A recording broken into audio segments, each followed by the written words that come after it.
Israel और Hamas के बीच का सीज फायर खत्म हो गया है और फिर से दोनों एक दूसरे के आमने सामने हैं। 7 अक्टूबर को जिस तरीके से जंग शुरू हुई थी, एक बार फिर से ये जंग उसी मुहाने पर है। उसी तरीके से हमले इजरायल ने अब बढ़ा दिए हैं और ऐसे ही जवाबी कार्रवाई हमास की ओर से भी की जा रही है। लेकिन जो दावा मैं अब आपको बताऊंगी शायद आपको चौंका सकता है, क्योंकि बेहद चौंकाने वाला दावा है। इसके मुताबिक इजरायल अब तक नाटक कर रहा था। नाटक इस बात का कि उसको ये नहीं मालूम था कि उस पर हमास अटैक करने वाला है। न्यूयॉर्क टाइम्स की एक रिपोर्ट सामने आई है जिसमें 40 पेज के एक डॉक्यूमेंट का जिक्र किया गया है। दरअसल ये डॉक्यूमेंट उस चीज को दर्शाता है कि किस तरीके से हमास कई सालों से कई सारी तैयारियां कर रहा था, लेकिन फिर भी आखिर इजरायल की ओर से उसको नजरअंदाज कर दिया गया। ये 40 पेज का डॉक्यूमेंट है जिसको कि सीक्रेट नेम दिया गया है। इसका सीक्रेट नाम है, सीक्रेट कोड नेम है जेरिको वॉल। और इसमें इजरायल हमास के हमलों को रोकने में नाकामी की जांच के बारे में जो डिटेल्स हैं वो निकलकर सामने आई हैं। 40 पेज का डॉक्यूमेंट तैयार किया गया है इजरायली सुरक्षा एजेंसियों की तरफ से और इसको हिब्रू में लिखा गया है। हालांकि न्यूयॉर्क टाइम्स के पास इसका जो ट्रांसलेशन है वो मौजूद है, जिसमें 40 पन्नों में आखिर किन किन बातों का जिक्र है वो तमाम चीजें इसमें लिखी गई हैं। क्योंकि कहीं ना कहीं इजरायल को मालूम था बहुत अच्छे से कि उस पर हमला हमास करने वाला है, लेकिन उसके बावजूद वो चुप कैसे बैठा, आखिर कैसे उसकी सुरक्षा एजेंसियों की इतनी बड़ी चूक हो गई। तो इन तमाम डॉक्यूमेंट्स में उसका जिक्र किया गया है।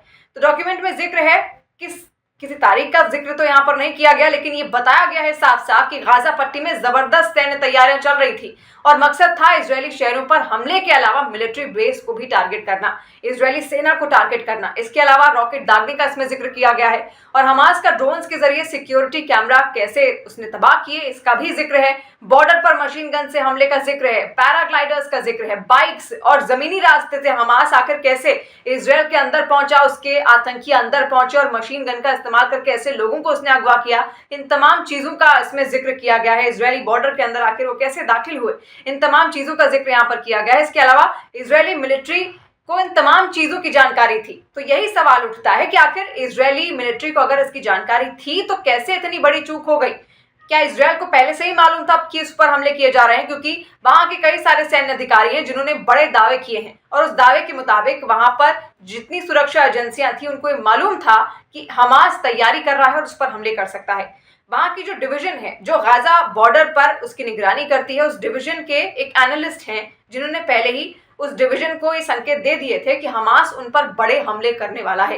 इन तमाम बातों का जिक्र इस डॉक्यूमेंट में किया गया है। तो सोचिए, इजरायल को आइडिया था कि उस पर यह हमला होने वाला है। लेकिन एक और बड़ा सबूत इसी के साथ यह है कि भारत से भी इसके तार जुड़ते हुए दिख रहे हैं।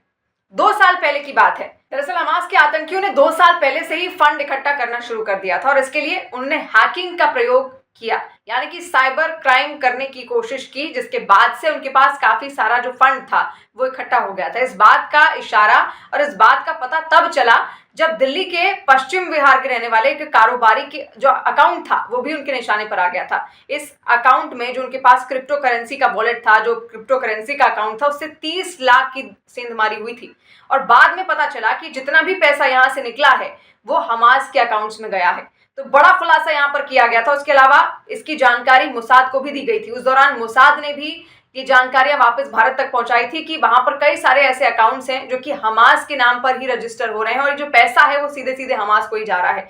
यानी मोसाद को भी बहुत अच्छे से पता था कि फंडिंग लगातार हमास कर रहा है, लेकिन उसके बाद भी कैसे कार्रवाई नहीं की गई और इतनी बड़ी चूक, सुरक्षा चूक आखिर इजरायल की ओर से कैसे हो जाती है कि बहुत सारे सवाल खड़ा करता है, क्योंकि हमास लंबे वक्त से इस हमले की तैयारी कर रहा था।